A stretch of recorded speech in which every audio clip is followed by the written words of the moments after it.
அவனுக்கு 4 காசு இருக்கிறதுனால இதை இதை இதை வந்து யூடியூப்பில் உள்ள அவங்க சேனலில் உள்ள ஆட்கள்லாம் அவங்க ரசிகராக இருக்கட்டும் எவராக இருக்கட்டும் நீங்கள் புரிஞ்சுக்கிடணும். அடுத்த வீட்டில் என்ன கதை நடக்குன்னு நமக்கு தெரியாது, ஆனால் எங்கள் ஊரில் என்ன கதை நடக்குன்னு சொல்லி உங்களுக்கு தெரியுமா?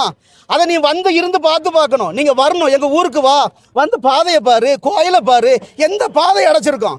எந்த பாதையும் அடைக்கல. இருந்த இடத்துல அதே அஸ்வாரத்தில் கோயிலை கட்டிட்டு இருக்கோம்.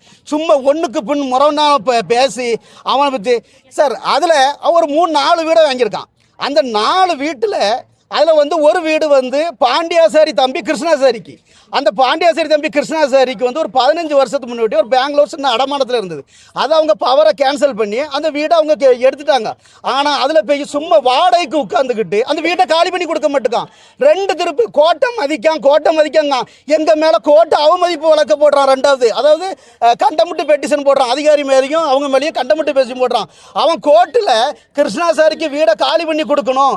கிருஷ்ணாசாரிக்கு வந்து கோர்ட்டில் கிருஷ்ணாசாரி பக்கம் தீர்ப்பாயிட்டு அந்த வீட்டை காலி பண்ணி கொடுக்க மாட்டேக்கான். இது அவங்க தனிப்பட்ட பிரச்சனை தான். நாங்கள் எங்க கிடையாது. ஆனால் அவன் எப்படிப்பட்ட ஆளுங்கிறத உங்களுக்கு சொல்கிறேன். ஏன்னா அவனுக்கு சப்போர்ட் பண்ணி பேசுகிறாங்களே நெட்டிசன்கள், அவனுக்கு சொல்கிறேன் அவன் எப்படிப்பட்ட ஆள் தெரியுமா? அதுக்கப்புறம் இப்படி இன்னொரு ஆள் அவங்க பேர் வந்து அயோத்திரா சரி, அவர் மேலே ஒரு பெட்டிஷன், அவர் வீட்லேயும் வழக்கு.